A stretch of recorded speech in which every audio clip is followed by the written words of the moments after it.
di hadapan Tuhan, di hadapan hamba Tuhan dan umat Tuhan, dan kedua orang tua yang membawa Amora Mikaela Numberi. Kami menyerahkan Engkau ke dalam tangan Tuhan, di dalam nama Bapa, Anak dan Roh Kudus, dalam nama Tuhan Yesus Kristus. Besarlah Engkau dalam kasih karunia, Engkau sehat, dan olehmu banyak orang bersuka cita, nama Tuhan dipermuliakan, dan malaikat Allah turun naik dalam hidupmu sejak hari ini dan seterusnya. Semua yang kau ucapkan, semua yang kau nyanyikan, musuh-musuh akan dibungkamkan. Kau berdoa buat papanya Paulus, Tuhan berkati dengan hikmat untuk mendidik anak ini. Mamanya Purnama akan mengajarkan jalan-jalan Tuhan, dan setiap agenda akan diceritakan buat anak ini. Kami terlalu percaya tidak ada kebenaran yang kembali dengan sia-sia. Ketika kami mengucapkan berkat, kami akan menuai kemenangan. Ketika kami mengucapkan berkat, kami akan menuai jawaban. Ketika kami mengucapkan kebenaran, kami akan menuai damai sejahtera. Di dalam nama Tuhan Yesus Kristus, kami bersuka cita karena Tuhan sudah memberkati anak ini. Haleluya. Yang diberkati sama-sama katakan amin. Berikan tepuk tangan buat Tuhan kita yang luar biasa. Dan pulang terus didoakan, diucapkan saudara-saudara ya. Berkat Tuhan menjadi bagian kita semua. Bapak Ibu yang dikasihi oleh Tuhan. Tadi saya berkata di akhir dari khotbah di ibadah pertama. Damai sejahtera bukan diupayakan, tapi damai sejahtera itu diterima saudara. Damai sejahtera ku berikan kepadamu, artinya bukan diupayakan, tapi diterima saudara ya. Jadi kita tinggal terima damai sejahtera, kita tinggal terima berkat Tuhan. Beritahu kiri kanan saudara, terima berkat Tuhan. Jadi terima saudara, tinggal datang dan ambil, Tuhan aku ambil damai sejahtera-Mu. Saya percaya saudara-saudara, ada begitu banyak hal yang mengganggu kita untuk bisa hilang damai sejahtera. Tapi damai sejahtera yang Tuhan berikan itu bekerja dari dalam, bukan dari luar. Makanya perempuan Samaria Tuhan berkata begini, kalau kamu minum air yang kuberikan kepadamu, dari dalammu, bukan dari luar, dari dalammu. Mau di luar kacau seperti apa, dari dalammu. Mau di luar masalah seperti apa, dari dalammu akan mengalir aliran-aliran sungai kehidupan. Makanya orang sein kiri belok kanan di jalan tidak mencuri damai sejahtera saudara. Kalau saudara jengkel berarti damai sejahtera saudara cuma tergantung jalan saja. Kalau jalan mulus aman, kalau jalan tidak bagus saudara tidak mulus saudara ya. Tapi damai sejahtera kita dari dalam. Setuju katakan amin. Kalau damai sejahtera saudara dari dalam, saudara tidak terganggu dengan anak buah di kantormu yang tidak seperti yang kau harapkan. Saudara tidak akan terganggu dengan orang-orang yang tidak seperti yang mengerjakan tidak seperti yang kau harapkan. Karena damai sejahtera-Mu itu dari dalam. Kalau damai sejahtera dari luar, saudara akan bilang begini, kau jangan macam-macam dengan saya, baik-baiklah dengan saya. Kalau kau macam-macam, saya bisa lebih jahat daripada yang kau bayangkan. Berarti damai sejahteranya tergantung orang itu, bukan tergantung kebenaran yang di dalam. Mau di luar dia macam-macam kah, mau di luar dia kacau-kacau kah, damai sejahtera-Mu dari dalam. Yang percaya damai sejahtera dari dalam katakan amin. Mari kita bangkit berdiri untuk sambut firman Tuhan dengan pujian ini. Kami terima kuasa-Mu Tuhan, kami terima kemenangan yang Engkau sediakan untuk kami bawa di setiap langkah. Dimanapun kami berdiri, kemanapun kami kan pergi, di situ pasti mujizat-Mu terjadi.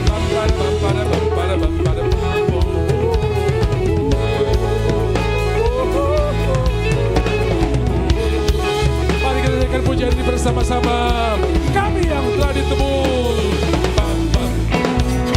kami yang telah ditebus dengan darah yang tulus, mengangkat pujian bagimu.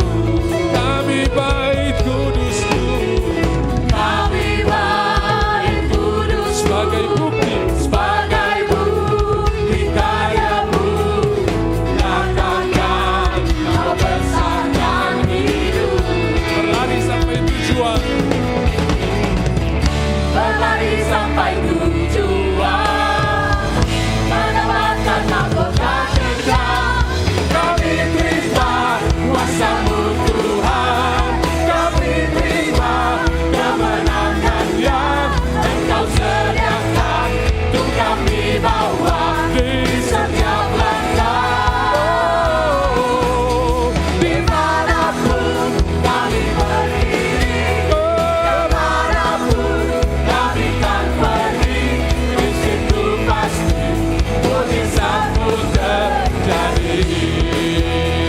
nyanyikan pujian ini sekali lagi dari depan. Bapak Ibu saya nyanyikan. Kami yang telah ditebus, katakan. Kami.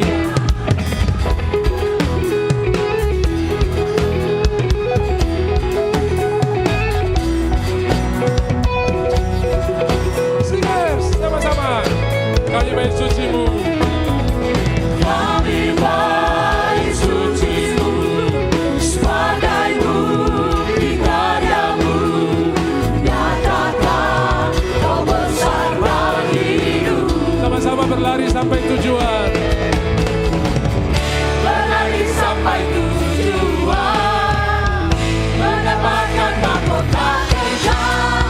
Kami terima kuasa-Mu Tuhan. Kami terima kemenangan yang Engkau sediakan untuk kami bawa di setiap langkah. Dimanapun kami berdiri, kemanapun kami kan pergi, di situ pasti mujizat-Mu terjadi. Musik. Saudara, tidak perlu diupayakan damai sejahteranya. Cukup diterima karena itu dari Tuhan. Damai sejahtera aku berikan kepadamu. Dan saudara berkata, saya terima. Bilang kiri kanan, saya terima. Saya terima. Haleluya, haleluya, haleluya. Oh, terima kasih Tuhan, terima kasih Tuhan. Saya tahu Tuhan sudah berikan kita kekuatan untuk bisa berlari. Oh, berlari. Berlari sampai tujuan, mendapatkan mahkota kekal. Kami terima kuasa-Mu Tuhan. Kami terima kemenangan yang Engkau sediakan untuk kami bawa di setiap langkah. Dimanapun kami berdiri, kemanapun kami kan pergi, di situ pasti mujizat-Mu terjadi. Oh, Di situ pasti mujizat-Mu terjadi. sekali lagi. Di situ pasti mujizat-Mu terjadi. Amin. Haleluya. Amin. Dan sekarang mujizat sudah terjadi. Amin. Tuhan memberkati, silakan duduk. Kita bukan merayakan Pentakosta tapi kita mengalami Pentakosta. Thank you. Saudara bukan merayakan tapi saudara mengalami, ya. Ada dua macam gereja, yang satu menonton, yang satu mengalami. Saya berdoa saudara bukan menonton tapi saudara mengalami berkat Tuhan. Dua Raja-Raja pasalnya yang kedua, ada Elia dan Elisa yang berjalan pemain, ada 50 nabi yang menonton saudara ya. Kau stop sudah, jangan ikut-ikut kau. Bapak itu dia sudah mau diangkat. Kau diam saja, saya terlalu pusing. Saudara-saudara yang dikasihi oleh Tuhan, biasanya pemain itu lebih diam daripada penonton, betul tidak? Yang banyak bicara itu siapa biasanya? Tadi kalau dia tendang begini tuh pasti gol. Coba suruh kasih bola tendang, dia tidak bisa tendang saudara ya. Tapi kalau dia komentar, pica-pica saudara ya. Jadi saya berdoa hari ini kita bukan komentator tapi kita pemain. Amin. Saudara-saudara, pilihlah pemain karena pemain nanti yang dapat medali, dapat hadiah. Komentator tidak dapat apa-apa saudara ya. Betul tidak? Yang dikalungkan medali itu kan pemain. Dan betul, hari itu Elisa pulang dengan 2 bagian daripada jubah Elia. Dan dia bisa melakukan 18 kali, 2 kali daripada yang dilakukan oleh Elia. Ya, sejak dia terima jubah itu, sungai terbelah, air di Yeriko sembuh, orang yang punya utang diberkati, racun di dalam kuali sembuh. Saudara-saudara, berkat-berkat luar biasa, dan saya percaya hari-hari saudara ini akan diwarnai dengan mujizat yang luar biasa karena jubah yang kita terima adalah jubah Yesus Kristus. Ketika kita naik ke surga, aku akan berikan penolong yang sama seperti aku, Parakletos, penolong yang sama seperti aku. Bersukacitalah karena saudara hari ini ada dalam berkat Tuhan yang luar biasa. Amin. Nah, saudara-saudara, di kitab Yakobus berkata ada banyak orang yang bercermin, habis itu lupa siapa dirinya, betul? Kalau saudara buka cermin terus ada arang di saudara punya pipi yang saudara pukul cerminnya atau arangnya yang dibersihkan. Ini cermin bodoh ini, masa dia kesetunjuk saya ada arang di muka saudara ya. Jangan blame, jangan marah cerminnya, karena cermin itu dengan jujur hanya memberitahu siapa diri saudara ya. Nah saudara-saudara, Alkitab inilah firman Tuhan dan setiap kali saudara beribadah Tuhan memberikan cermin engkau dijadikan segambar dengan Tuhan. Amin. Mazmur 139, doa di hadapan Allah yang Maha Kuasa, lalu ada ayat-ayat yang berkata begini, Engkau membentuk buah pinggangku, menenun aku dalam kandungan ibuku, tulang-tulangku tidak ada yang tersembunyi bagimu, kejadianku dahsyat dan ajaib dan jiwaku benar-benar menyadarinya. Sudah baca mulai ayat 13 saudara-saudara ya. Jadi semua saudara ini adalah hasil ciptaan Tuhan yang luar biasa. Amin. Jangan pernah blame diri saudara. Waktu saudara bercermin katakan, aku ciptaan Tuhan yang luar biasa. Jangan pernah mengeluh kenapa hidungku koe mangkok, dia punya hidung tinggi. Biar hidung koe mangkok yang penting ada lobang saudara ya. Biar tinggi kalau nggak ada lobang berjuma saudara ya. Semua kita bersuka cita karena Tuhan menjadikan kita segambar dengan Dia. Percaya, saudara lihat waktu pendeta-pendeta mentabiskan ibadah. Sejak saya kecil saya dengar kalimat ini. Waktu ibadah dimulai mereka akan berkata, terpuji Allah dan Bapa Tuhan kita Yesus Kristus yang tidak pernah meninggalkan perbuatan tangannya. Benar gak? Ini bukan liturgi model A, model B, tapi ini mengucapkan firman Tuhan. Ini mengucapkan kebenaran. Sehingga semua yang hadir dia tahu bahwa dia adalah hasil karya tangan Tuhan. Saudara-saudara, lalu ada berkata begini, Bapak itu kan cuma Adam saja. Mazmur 139 yang barusan saya baca tadi itu benar-benar tangan Tuhan yang membentuk saudara, yang menjadikan saudara. Untuk jadikan matoa Tuhan pakai mulutnya. Jadilah matoa jadi. Untuk jadikan tedong atau kerbau di Toraja Tuhan pakai mulutnya. Jadilah tedong jadi saudara ya. Untuk menjadikan kawalinya di laut Tuhan bilang jadilah kawalinya jadi. Tapi untuk menjadikan Nobel, untuk menjadikan saudara Tuhan pakai tangannya, dia membentuk kita. Dan saudara kata menenun ini adalah istilah kedokteran. Daud belum pernah kuliah kedokteran, tapi dia sudah memunculkan istilah ini. Dan sampai hari ini kalau saudara belajar tentang biologi, saudara akan tahu bahwa benang-benang DNA dan RNA itu ditenun atau dijalin. Engkau menenun aku dalam kandungan ibuku. Itu bahasa kedokteran saudara ya. Jadi ilmu pengetahuan itu hanya mengulang apa yang dikatakan oleh Alkitab. Alkitab kita sungguh luar biasa. Nah saudara-saudara, ketika kita tahu fungsi cermin, maka kita akan hidup berbahagia. Jangan sampai hari ini saudara-saudara dengar siapa saudara dalam Kristus, besok saudara lupa siapa diri saudara. Itu sama seperti orang yang habis bercermin, dia lupa siapa dirinya. Karena habis ini kita akan ketemu teman-teman bisnis, begitu lagi ngopi, sekarang lagi susah, pasar lagi sepi, usaha lagi mandek. Lalu saudara berkata begini, ya jangan saya juga itu ya. Waduh memang betul. Padahal saudara baru bercermin kemarin, amin, Allahku akan memenuhi segala keperluanku menurut kekayaan dan kemuliaannya. Lalu saudara berkata dengan keras, amin. Begitu ketemu teman, lupa siapa saudara. Lupa apa yang baru dicerminkan kemarin. Memang ini cermin kadang-kadang bikin masalah juga saudara ya. Nah saudara, berapa puluh tahun yang lalu ketika teknologi belum maju dan biasanya orang di pesisir itu jauh lebih banyak dapat informasi daripada orang di pedalaman. Betul tidak kan? Karena kapal-kapal transportasi itu menjangkau pesisir dulu baru pedalaman. Nah zaman itu orang di satu kampung di daerah Maluku, orang belum tahu tentang cermin. Lalu ada seorang bapak berjalan-jalan di pinggir pantai ketemu cermin. Dan dia kaget, begitu dia lihat cermin, ada orang di depan. Waktu dia senyum, orang itu juga senyum. Woi dia bahagia sekali. Puji Tuhan, hari ini saya dapat teman. Dia ketawa, cermin juga itu tertawa. Dan itu jadi teman dia, kemanapun dia pergi, dia bawa ke kebun, ke laut dia bawa. Sampai istrinya mulai curiga. Suami saya mulai aneh ya, ketawa-ketawa sendiri. Dan dia agak sedikit menyendiri hari ini. Satu waktu entah gimana, istrinya ketemu suaminya lupa barang itu di kamar. Begitu istrinya lihat dia menjerit, kurang ajar, dia simpan perempuan lain, pantas dia ketawa terus. Karena yang dilihat wajah istrinya saudara ya.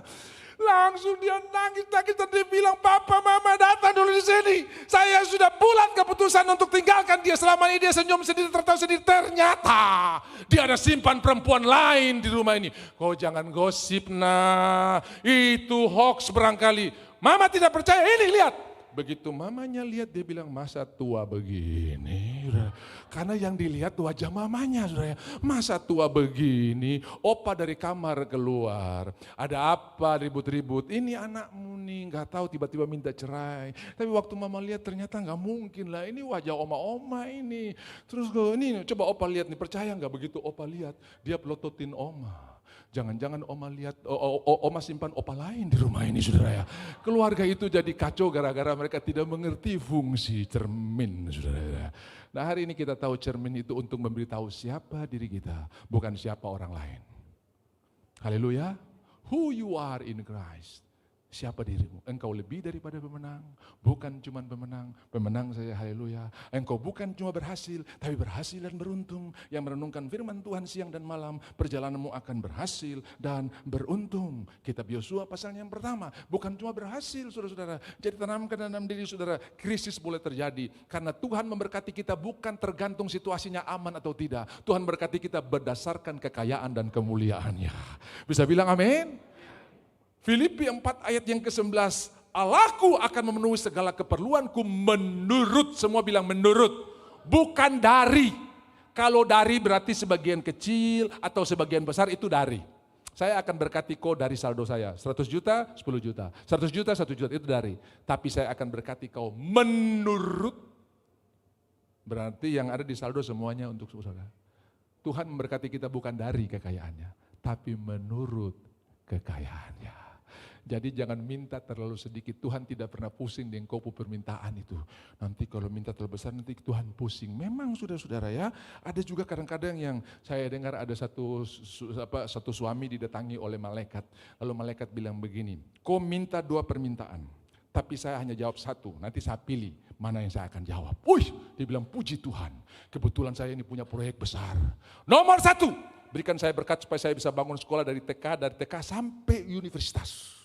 Nomor 2, saya mau memberkati masyarakat dan kesehatan, saya mau bangun rumah sakit yang bagus sekali dengan semua peralatan-peralatan yang aman dan mantap. Nomor 3, karena kami di daerah kepulauan saya perlu yang pertama kapal laut untuk transportasi antara pulau dan juga pesawat untuk transportasi ke pedalaman, drop makanan, drop obat-obatnya. Saya perlu barang-barang ini. Dia bilang kok pemerintahan berat sekali. Terus nomor 2 apa? Berikan saya hati untuk bisa memahami istri saya. Malaikat langsung bilang nomor 1 saya, nomor 2 terlalu susah saudara ya. Nah saudara, beberapa pakar teologi, psikologi berkata begini, otak pria itu seperti loker. Saudara tahu loker? Yang kotak banyak-banyak ada nomor itu ya. Jadi kalau saudara taruh satu loker keluar, loker nomor 503, maka cuma loker itu yang bergerak keluar. Itu loker. Tapi otak perempuan itu seperti internet. Kok korek di sini semua tak goyang, bung bung bung bung bung bung bung bung bung. Bicara masalah uang sekolah bisa tak goyang sampai semua bung bung bung bung bung bung bung bung bung bung. Bilang kiri kanan, orang itu ada duduk di sini. Dia ada ibadah sama-sama saya. Nah itu adalah ciptaan dan karunia Tuhan yang luar biasa, yang tidak bisa kita hindari. Tapi ketika itu kita masukkan dalam kebenaran, Filipi pasal 2 ayat yang kelima, hendaklah kamu dalam hidupmu bersama menaruh pikiran laki-laki dan perasaan dalam Kristus Yesus. Selesai. Kolose pasal yang ketiga, kerjakanlah segala sesuatu seperti untuk Tuhan. Ada suami jadi tersinggung gara-gara istrinya bikin dia kayak anak TK. Pak, cuci tangan dulu. Pak, cuci kaki. Emangnya bisa tertawa etika kah? Bertengkar gara-gara itu. Karena dia tidak tahu suaminya dulu berangkat dari mana. Anak kebun, saudara. Dari kebun bisa langsung di dipan, tanpa pakai cuci kaki. Dan itu tidak salah. Sementara istrinya orang kota. Habis makan sendoknya mesti dibalik. Bertengkar cuma gara-gara balik sendok. Bilang kiri kanan, saya kenal orang itu. Firman Tuhan berkata, usirlah rubah-rubah kecil yang merusak kebun anggur kami yang sedang berbuah. Saudara tahu, masalah-masalah kecil seperti balik sendok bisa merusak kebun anggur, sukacita perayaan yang sementara berbuah. Rubah kecil, saudara tahu rubah itu tidak pernah bikin panen gagal. Belum pernah ada rubah yang bikin panen. Misalnya begini, saudara punya halaman ada pohon pepaya, lalu saudara lihat, kuningnya besok aja, biar lebih mantap. Begitu besok saudara datang, bolong besar saudara ya. Pak Niki itu makan itu saudara ya. Kelelawar itu codet atau barang apa itu saudara ya. Dia makan, panen pepaya saudara tidak gagal. Tapi menjengkelkannya itu tuh saudara ya, itu rubah namanya. Saudara punya panen gak gagal, tapi jengkelnya. Saudara lihat pisang saudara, ini Pas besok ini saya tebang pas. Begitu besok, dong su hajar satu sisir di atas saudara ya. Bolong-bolong semua. Aduh, itu rubah kecil. Jadi saudara masalah kecil. Nah saya kasih tips bagaimana saudara mengatasi hari ini. Hal ini. Lakukanlah segala sesuatu seperti untuk Tuhan. Ketika engkau mau cuci kaki. Saya mau cuci kaki bukan karena istri saya. Tapi saya mau lakukannya untuk Tuhan. Aman. Kau tidur dengan ngedumel, kau pikir saya anak TKK, cuci kaki mesti diajar-ajar, cuci tangan mesti diajar-ajar. Gitu. Saudara-saudara, ini kuncinya hanya ada di dalam firman Tuhan. Kuncinya hanya ada di sini. Makanya saya pernah cerita buat saudara bapak dan anak yang pergi ke toko mobil, dealer mobil, beli mobil, bawa uang cash, tidak pakai cicilan, tidak pakai kredit. Begitu uang dihitung oleh kasir sampai berbusa-busa karena semuanya cash saudara. Tibalah penyerahan unit dan yang diserahkan adalah kunci mobil dan buku. Buku itu bertuliskan, bacalah buku ini baik-baik sebelum Anda mengendarai kendaraan ini. Dan itu adalah buku petunjuk atau manual book atau owner book. Apa saja yang saudara beli pasti ada buku petunjuknya. Biar kita tidak salah colok, jangan 110 kita colok di 220, hanguslah bapak perlu kita. Jadi nama ada manual book petunjuk. Lalu bapak ini yang berkata kepada anak yang menemani dia, anaknya 17 tahun, jurusan otomotif, sekolah di STM, ngerti tentang mobil. Dia bilang begini, anak isi di lecu mobil, karena papa sudah tahu bawa mobil, tiap kali naik mobil, naik angkot, naik taksi, papa duduk di depan, mana gas, mana rem, mana kopling, papa tahu. Naik, begitu naik, gigi satu, pertama betul, mobil kalau start gigi satu, tapi 1 kilo gigi satu terus, kilo kedua gigi satu terus, kilo ketiga gigi satu terus, saudara setengah jam gigi satu terus, anak kepala mulai gatal, lalu dia protes, papa over gigi 2 lagi, jangan gigi 1. Bapaknya dengan sukacita berkata, anak kau bodoh, tunggu gigi 1 rusak dulu, baru over gigi 2, saudara. Nah, saudara-saudara, banyak kali kita seperti Bapak ini. Kita tidak pernah baca manual book, makanya kita salah over persneling. Harusnya over persneling ngampuni, kita over persneling balas dendam, kau tunggu nanti ya. Dan sudah tahu orang yang sakit hati itu sama seperti dia meminum racun dan berharap orang lain yang mati. Tidak mungkin saudara sendiri yang mati. Bisa bilang amin? Kasih tahu di kiri kanan saya setuju dengan pendeta itu. Saudara. Jangan salah over persneling. Jangan salah oper gigi. Makanya bacalah buku petunjuk saudara. Hari-hari yang akan dibentuk telah ada di depan. Ya, Tuhan terima kasih. Karena gara-gara buku petunjuk ini, saya diberkati. Makanya saudara biar saudara tidak baca, bawa-bawalah sedikit ya. Pergi ke gereja, pegang saja. Apa itu? Buku kehidupan. Apa maksudnya? Mau hidup sukses? Baca ini. Mau hidup berkemenangan? Di sini. Mau keluarga luar biasa? Sini. Oh. Amin. Saya juga punya Alkitab di handphone, tapi saya lebih sering baca yang begini. Kenapa? Kalau baca di sini, di samping teman-teman yang lain itu musuh-musuh banyak, saudara ya. Jadi Alkitab ini di pemusuh di kiri kanan lebih banyak daripada dia. Percaya saya juga alami. Kalau saudara lagi baca Alkitab, tiba-tiba WA bunyi, saudara akan tinggalkan Alkitab dan akan lihat WA yang baru masuk itu. WA lebih berkuasa daripada ayat firman Tuhan. Ya, makanya saudara-saudara, sekali-sekali kalau tidak mau gangguan ya ini, karena di sini tidak ada tidak ada ya. Ada saudara punya Alkitab kertas yang tiba-tiba saudara baca, tiba-tiba digetar, terada saudara ya. Terada saudara ya. Di sini paling aman saudara ya. Begitu. Jadi saudara-saudara, ya saya kalau di pesawat ya pasti selama 5 jam terus saya akan baca, mengantuk tidur, bangun baca lagi ya. Saudara-saudara, saya sudah kasih tahu buat saudara minggu lalu, 2 minggu lalu, kalau saudara susah tidur, bacalah Matius 1, maka saudara pasti akan tidur lelap. Belum selesai Matius 1, saudara sudah tidur, besok pagi aminnya saudara ya, baru di ayat 5. Abraham memperanakan Ishak, Ishak memperanakan Yakub, Yakub memperanakan langsung game saudara ya. Itu bukti bahwa firman Tuhan membawa ketenangan, baru silsilah kau sudah tertidur saudara. Apalagi yang lain lebih pica-pica lagi. Haleluya. Jadi saudara-saudara, apa yang kita bisa pelajari dari sini bahwa Tuhan sudah merancangkan masa depan yang luar biasa. Sejak kebangkitannya, dia berkata kepada murid-murid, aku mendahului kamu ke Galilea, dan dia mendahului tidak dengan tangan kosong, dia mendahului dengan menyiapkan sesuatu yang belum dimiliki oleh murid-murid. Begitu sampai di Galilea, sebelum mereka punya lauk, sebelum mereka bisa menangkap ikan, Tuhan sudah siapkan roti dan ikan di atas panggangan. Ada kalau padamu, sebetulnya dia ingin tunjukkan sebelum Sebelum kamu mendapatkan berkat, aku udah siapkan berkat buat saudara. Jadi Tuhan sudah tunggu di bulan Juni dengan ikan dan roti yang sudah dia siapkan. Sebelum saudara buang jaring, Tuhan sudah siapkan berkat buat saudara. Bisa bilang amin? Dia sudah reservasi berkat, sebab dia yang menjadikan waktu, dia tidak perlu berjalan dengan waktu. Dia bisa mendahului kita di bulan depan sebelum kita sampai di sana. Saya untuk sampai ke besok perlu waktu, kronos. Tapi Tuhan pakai kairos, dia bisa ada di sana jauh sebelum kita sampai di sana. Dan betul, murid-murid belum sampai di Galilea, Tuhan sudah tunggu dengan berkat. Dan di Galilea Tuhan merubah kemandulan menjadi kelimpahan yang luar biasa. Dengarkan, tetap tenang, tetap bersabar. Usahamu yang mandul sebentar lagi akan berlimpah-limpah berkatnya. Yesaya 54, bersukacitalah hai si mandul, karena nanti engkau akan punya anak lebih banyak daripada orang yang bersuami. Ayo atur tempat, pancangkanlah talinya, besarkan kemahmu ya. Pancangkan talinya, patok kokoh-kokoh, karena engkau akan mengembang ke kanan dan ke kiri. Ini bukan soal ukuran body, bukan saudara ya.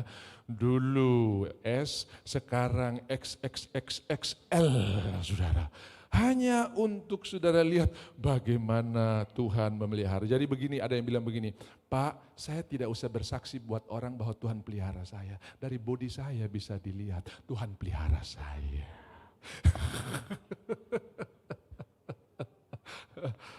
Terus apakah yang bodinya langsing Tuhan tidak pelihara? Sama Tuhan pelihara.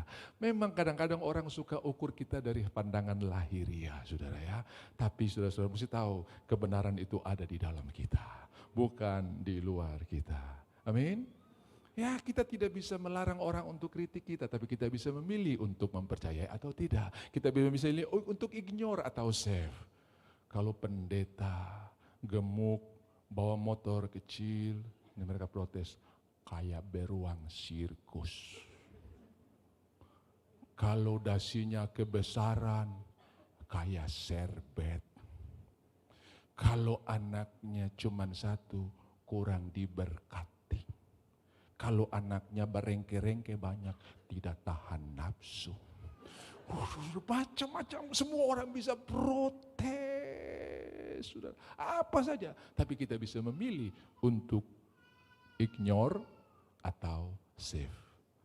Kalau saudara tahu hari ini dengan perayaan Pentakosta saudara, saudara akan ignore yang kata-kata orang, tapi saudara akan save yang kebenaran. 2 Samuel pasal yang pertama ayat 21, ini nyanyian Daud ketika Saul mati di padang gurun, di gunung Gilboa. Saudara-saudara, Saul bersama anaknya Yonatan, secara silsilah dorang papa anak, tapi secara visi mereka memang berbeda. Saul mau supaya Yonatan meneruskan kepemimpinannya. Tapi Yonatan tahu Tuhan sudah pilih Daud. Dan kami sudah punya perjanjian dengan Daud. Saya tahu Tuhan sudah pilih kau jadi raja. Tolong saya. Dan mereka sudah punya perjanjian. Makanya waktu Yonatan mati, Daud ingat perjanjiannya. Dan dia tanya, mana keluarga Yonatan yang masih hidup? Ada yang bilang, ada Mephiboset. Dia tinggal di Lodebar. Lodebar itu tidak ada padang rumput, ya. Tidak, debar itu padang, tidak ada rumput. Panggil dia, Mephiboset ini kakinya pincang, invalid saudara ya. Karena waktu kecil ketika istana diserang, inang pengasuh atau susternya bawa lari dia, kepleset jatuh dan dia pincang. Lalu Daud berkata begini, saudara-saudara, Mephiboset ini takut sekali, karena apa? Tiap hari diajarkan diri. Kau kalau pilih Daud nanti dia hajar kau. Kau pilih Daud nanti dia itu. Karena tiap hari isu diberikan. Hari ini kita tahu menjelang pesta demokrasi. Perang yang dilancarkanlah perang isu. Dan itu pun bukan baru sekarang. Dari dulu pernah ada. Ya, kau mau pakai anak Isai itu terlaku dia. Jadi seluruh istana sudah didoktrin bahwa Daud itu jahat. Makanya waktu Saul meninggal, semua lari meninggalkan istana karena sebentar lagi Daud akan datang membunuh kita. Padahal Daud bukan datang untuk membunuh kita. Daud datang untuk mengasihi mereka sebetulnya. Dan betul dia jalankan janjinya. Mana anak daripada Yonatan? Mephiboset yang pincang itu datang di sini. Ayo duduk di sini. Ini mejamu, ini makananmu. Saudara-saudara, di atas meja dia adalah anak raja. Di bawah meja ada masalah. Saya mau berkata buat saudara, jangan lihat di bawah meja, di atas meja. Memang saudara tahu bedanya anjing di Jawa dan anjing di Manado itu ini. Anjing di Jawa di bawah meja, anjing di Manado di atas meja, saudara ya. Sudah mengerti ya, saudara ya? Iya. Jangan pura-pura tidak tahu, saudara ya. Habis ini kok ada acara pengumuman toh. Nah itu anjing di atas meja semua saudara ya. Nah saudara-saudara yang dikasihi oleh Tuhan. Daud menjalankan rencana dan kita lihat 2 Samuel pertama ayat 21. Hei jangan ada embun di gunung Gilboa. Saudara-saudara lalu ada kalimat yang terakhir. Mana ayatnya ditampilkan? Hai gunung-gunung di Gilboa jangan ada embun. Saudara kalau pergi ke Israel, Gilboa ini ada di utara Israel di daerah Galilea. Dan Galilea itu adalah daerah hijau karena ada danau Galileanya. Nasaret sama Tiberia sama satu danau dengan nama banyak saudara ya. Nah saudara-saudara lalu di sekian banyak kerimbunan-kerimbunan yang ada tiba-tiba ada yang kosong kayak saudara jalan ke Sentani bukit-bukit yang alang-alang itu begitu. Nah itu ada, itu Gilboa. Apa yang Daud ucapkan dulu sampai hari ini masih ada kenyataannya. Yaitu gunung Gilboa itu tandus, gak ada embun. Kiri kanannya rimbun. Hati-hati dengan perkataan saudara. Makanya kisah para rasul ketika Pentakosta terjadi. Organ atau indera pertama yang dapat dampak ketika Roh Kudus turun adalah lidah. Lalu mulailah mereka berbicara dalam bahasa-bahasa yang baru. Bahasa kekalaan sekarang Tuhan telah rubah menjadi bahasa yang baru. Saudara akan kaget, saudara lebih suka bicara kesembuhan daripada penyakit. Amin. Begitu dokter vonis, kok kayaknya stadium 2. Saudara akan pulang lihat firman Tuhan, bukan lihat Google, saudara ya. Tadi ini penyakit itu nama apa ya? Kau tambah hari tambah game saudara. Kenapa? Karena yang kau lihat di Google itu mempengaruhi saudara makin hari makin drop. Tapi firman Tuhan, firman-Mu Tuhan, pelita bagi kakiku. Dan dia akan angkat kita terbang tinggi. Ada lagu Pentakosta lama sekali. Firman Tuhan, itu pesawat Allah yang hentar jiwaku ke surga. Referennya oleh percaya. Nah ini cerita di Manado, Pak Willy. Ada opa-opa, setua baru bertobat. Oma bilang, ngana kalau nya bertobat, ngana matinya ada orang mau merur. Maksudnya ada orang mau datang. Jadi bagaimana? Datang juga di gereja. Oh ya sudah. Begitu dia datang tidak lama ibadah di rumahnya dia. Nah biasa sudah ibadah Pentakosta di Manado itu biasa ada kesaksian dari keluarga. Lalu begitu jadian kesaksian, opa kami persilakan kesaksian. Opa telah bersaksi tapi opa mau request lagu. Ya boleh sama kesaksian dengan request lagu sama. Karena dia bertobat sutua banyak lagu yang dia salah dengar saudara ya. Tambah lagi dia kuping setengah-setengah saudara ya. Lalu dia bilang begini, opa minta itu lagu yang perempuan di udara itu. Apa itu? Ada perempuan di udara, perempuan yang manis. Padahal pertemuan saudara. Dia salah dengar perempuan saudara ya. Wah kan lagunya ada pertemuan di udara, pertemuan yang dia dengar. Dia bilang nanti kalau ibadah di opa rumah opa mau minta lagu ini nih. Bagus sekali. Kon dia bilang itu perempuan di udara itu saudara. Makanya saudara saya berusaha supaya speaker ini bagus supaya saudara tidak salah dengar saudara ya. Jangan sampai pertemuan saudara dengar perempuan saudara ya. Itu yang main musik bingung, cukup cari di Google dulu perempuan di udara itu mana. Tidak ada, ternyata pertemuan di udara saudara ya. Nah saudara-saudara, firman Tuhan itu akan mengangkat kita jadi jangan kombinasikan atau compare atau bandingkan keputusan dokter dengan Google yang ada di handphone saudara. Tapi bandingkanlah dengan firman Tuhan. Ukurlah segala sesuatu dengan kebenaran. Karena dia akan mengangkat saudara naik, tinggi. Sampai akhirnya saudara lihat gedung Papua sama seperti korek api. Makin tinggi sama seperti titik. Tambah tinggi, hilang. Betul tidak? Waktu kau baru landing 100 meter, Sentani masih besar. 200 meter, Sentani masih kelihatan. Begitu 1 kilo, 2 kilo, saudara dapat lihat. Begitu firman Tuhan angkat saudara. Lama-lama, yang stadium 5 kelihatan 1. Yang 1 kelihatan 0. 0 kelihatan tidak ada.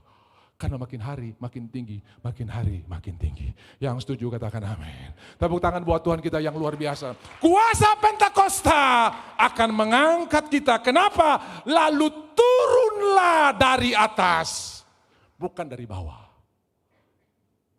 Orang yang mengalami kuasa Pentakosta senangnya berharap dari atas. Senangnya berharap dari atas.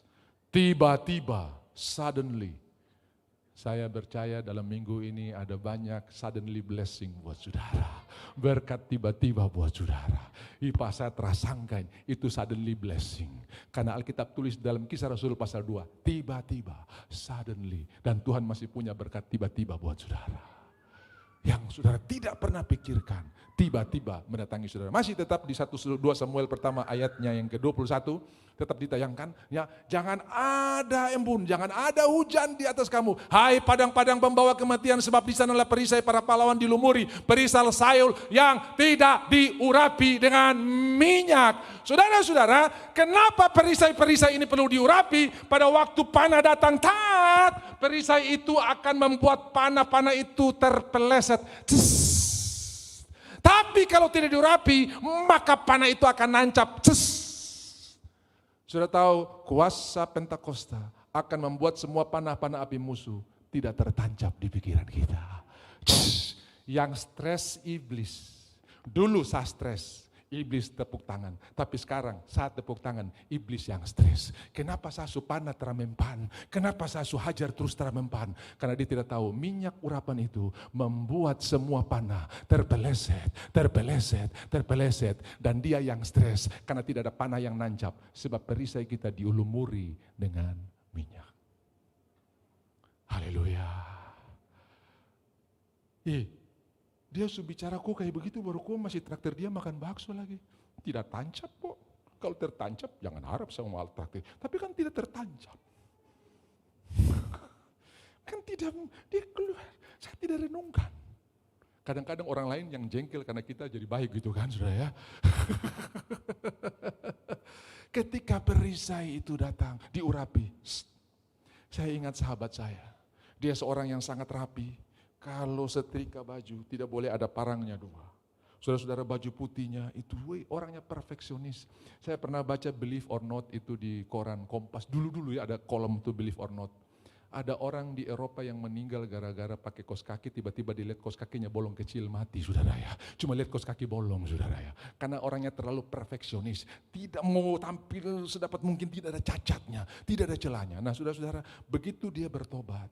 Satu kali baju putih yang paling dia sayangi akan dia pakai untuk pergi pelayanan. Pembantu mungkin karena kelalaiannya setrika, hangus saudara. Lalu dia lihat begini, baju saja mau. Istrinya yang marah, kok marah di mana? Biasa begini ancur-ancur, setrika melayang, semua dipasang mesin, piring terbang, semua terbang. Kok kali ini kok tidak marah? Justru istrinya yang marah. Suaminya bisa mengampuni, kenapa? Tidak lagi tancap, tidak lagi nancap, sudah terpeleset. Saya berdoa hari ini dalam perayaan, kita bukan merayakan, tapi mengalami kuasa Pentakosta. Sehingga orang-orang pembicara-bicara itu tidak tertancap. Kau punya hak untuk bicara, tapi saya punya hak untuk terima atau tidak. Haleluya, tidak tertancap. Dan saya berdoa hari ini saudara, sesuatu yang besar terjadi dalam hidup saudara. Tiba-tiba datang. Kisah Rasul yang pertama, ayatnya yang pertama. Ini akhir dari khotbah saya. Kisah Rasul 1 ayat 1. Hai Theophilus yang mulia. Kisah 1 ya ayat 1, itu kisah 2. Kisah 1 ayat 1. Hai Theophilus, dalam bukuku yang pertama, Injil Lukas. Yang tulis Kisah Rasul adalah tabib atau dokter Lukas. Hai Theophilus, dalam bukuku yang pertama, aku menulis tentang segala sesuatu yang dikerjakan. Semua bilang dikerjakan. Dan diajarkan. Jadi Tuhan itu sebelum suruh kita rendah hati, dia udah rendah hati duluan. Dia sebelum suruh kita mengampuni, dia udah mengampuni duluan. Jadi dia itu kerja dulu baru ajar. Makanya waktu Tuhan suruh Sakeus turun dari pohon, dia turun kenapa? Dia yang menyuruhnya udah mengerjakannya. Makanya sudah kalau sudah kerjakan dulu baru sudah perintah powerful, ada kuasa yang menyertainya. Bisa bilang amin? Filipi pasal 2 ayatnya yang ke-6, ia yang tidak menganggap miliknya sebagai Allah sesuatu yang harus dipertahankan, telah mengosongkan di ayat 5, dalam hidup bersama menaruh pikiran perasaan terhadap Kristus Yesus, lalu dia tidak mempertahankan haknya, tidak mempertahankan rupa Allah dalam dirinya, telah mengosongkan dirinya, bahasa Inggris bilang he made himself no reputation, tidak punya, dia telah menurunkan dirinya, sehingga waktu dia bilang Sakeus turun, powerful. Sudah tahu orang pendek naik pohon, 4-5 kali tergelincir. Susah sekali orang pendek kalau naik pohon. Dan begitu Tuhan suruh turun, seketika dia suruh turun. Saudara mau lihat perkataan yang berkuasa, kerjakan dulu, baru ajarkan. Amin. Apa yang dikerjakan dan diajarkan oleh Yesus. Jadi waktu Tuhan Yesus mengajar kita, semua yang diajarkan telah dia kerjakan lebih dulu. Makanya Lukas menulis dengan jujur. Aku telah menulis kepadamu segala sesuatu yang dikerjakan. Mereka adalah saksi. Oh iya ya, dia belum bisa ngajar memberi sebelum dia memberi hidupnya. Memberi segala sesuatu yang dikerjakan dan diajarkan. Saya bilang buat saudara beberapa waktu yang lalu, acts speak louder than words. Perbuatan berbicara lebih keras daripada kata-kata. Boleh tinggalkan Alkitab saudara dan handphone saudara sejenak dan lihat kepada saya akan buktikan apa yang saya ucapkan tadi. Saudara sudah lihat saya? Oke, mari sama-sama kita angkat tangan, kita pegang kepala, kita angkat tangan, kita pegang hidung. Ya, betul. Banyak yang masih pegang telinga, saudara ya. Nanti di 1 detik baru dia sadar begini, saudara ya. Angkat, pegang hidung. Ya. Kenapa? Tindakan saya berbicara lebih keras daripada kata-kata saya. Acts speak louder than words. Bapak Ibu jangan ajarkan anak-anak mengasihi kalau kau sendiri tiap hari 1 ronde, 2 ronde. Itu yang akan mereka lakukan. Tidak usah kau ajar mereka mengasihi. Kau cium istrimu, pasanganmu depan mereka, anak-anak pun akan tertular. Saya sayang kau, sama seperti mama sayang papa sayang mama. Karena acts speak louder than words. Gak usah ajar mereka mengasihi, saudara mengasihi di depan mereka. Itu akan menular buat mereka. Amin. Ada mama yang bawa anak remajanya jalan-jalan. Lalu lewat taman di mana taman hiburan dan di mana orang banyak pacaran. Mamanya tutup mata anaknya, jangan lihat. Kenapa? Kiri kanan, tai gigi rasa coklat saudara ya. Lalu dia tanya, mama itu apa? Kau tak usah lihat, itu yang laki-laki lagi kasih napas buatan buat yang perempuan. Karena dia lagi asma. Berarti papa di rumah baik sekali ya. Kenapa? Kemarin saya lihat papa kasih napas buatan buat suster. Saudara-saudara yang dikasihi oleh Tuhan. Apa yang saudara kerjakan itu menular lebih hebat daripada apa yang saudara katakan. Apa yang saudara kerjakan jauh lebih powerful. Makanya Kisah Rasul dimulai dengan apa yang diajarkan. Apa yang dikerjakan dan apa yang diajarkan. Kenapa Sakeus langsung turun? Tuhan, kau tidak tahu betapa sulitnya saya orang pendek naik pohon. Karena dia telah mengerjakannya lebih dulu. Langsung, aku menumpang di rumahmu. Saya berdoa hari ini semua perkataan saudara powerful. Karena engkau oleh kuasa Roh Kudus, buah pertama kasih, buah terakhir self control, penguasaan diri. Saudara tidak akan terganggu lagi dengan orang-orang yang di jalan kacau-kacau. Kadang-kadang sein kiri belok kanan, betul tidak saudara ya? Di Wamena itu ada yang sein kiri belok kanan, polisinya tahan. Bapak, kenapa Bapak sein kiri belok kanan? Dia malah balik marah polisi. Bapak mau percaya motor kah percaya saya? Saudara bisa jengkel berhari-hari, tapi ketika ada kuasa Roh Kudus, terbeleset. Dan yang engkau renungkan adalah kebaikan Tuhan, baik siang maupun malam. Yang diberkati dengan firman Tuhan katakan amin. Mari kita bangkit berdiri dan kita bertepuk tangan buat Tuhan kita yang luar biasa. Ada berkat-berkat yang luar biasa, saudara bisa pulang belajar dalam Pentakosta Kisah Rasul pasal yang kedua. Lidah-lidah api turun, tempat itu bergoyang. Dan mereka mulai berkata bahasa-bahasa yang baru. Dan terjadi penuaian yang luar biasa. Pentakosta pertama Gunung Sinai 3.000 orang mati. Pentakosta kedua di Bukit Sion 3.000 orang bertobat. Mujizat pertama air berubah menjadi darah, hukuman dan kematian. Mujizat pertama dalam perjanjian baru, air berubah menjadi anggur. Celebrate perayaan dan sukacita. Saya berdoa, saudara ada dalam berkat Tuhan yang luar biasa. Yang paling terakhir, saudara kalau pergi ke Israel, saudara akan bertemu dengan tempat kamar loteng, di mana Roh Allah turun, di mana murid-murid berkumpul. Dan di bawah itulah gereja pertama, saudara. Dan di bawah daripada kamar loteng itu ada sinagoga. Itulah satu-satunya tempat di Israel di mana gereja di atas dan sinagoga di bawah. Bukti bahwa kasih karunia lebih tinggi daripada hukum. Makanya di atas tabut perjanjian ada mercy seat tutup pendamaian yang dijaga oleh 2 kerup. Ada percikan darah di sana dan di bawah itu ada tabut perjanjian. Di dalam tabut perjanjian itu ada 2 loh batu hukum Tuhan. Makanya Alkitab tidak bilang engkau jatuh dari hukum Taurat, engkau jatuh dari kasih karunia. Karena kasih karunia lebih tinggi daripada hukum Taurat. Saudara, ada dalam perjanjian yang lebih tinggi di mana bukan saudara yang harus mengerjakannya, Tuhan yang mengerjakan bagi saudara. Di dalam perjanjian lama, kamu harus. Tapi dalam perjanjian baru, aku akan. Tuhan akan memberkati saudara. Tuhan akan membuka jalan bagi saudara. Tuhan menyiapkan api arang di atasnya ada berkat buat saudara. Anak-anakmu akan perkasa di muka bumi. Dan saudara angkat kedua tangan saya berdoa, Tuhan, ini tangan-tangan pemenang. Apapun yang kami kerjakan di minggu ini, Tuhan akan memberkati. Apapun yang kami sentuh, itu akan menjadi berkat. Tuhan, berkati kepala kami. Di sini peperangan terjadi, tapi kami sudah memenangkan karena perisai kami adalah kebenaran dan minyak Roh Kudus akan membuat semua perkataan musuh tidak tertancap, akan terpeleset. Hati kami akan penuh dengan kegirangan dan kami tahu tubuh kami akan sehat. Tubuh kami akan sehat karena firman Tuhan menjamin. Aku berdoa supaya kamu baik-baik saja, sama seperti jiwamu baik-baik saja. Hari ini jiwa kami bersuka cita karena engkau telah puaskan, engkau telah kenyangkan dengan firman Tuhan.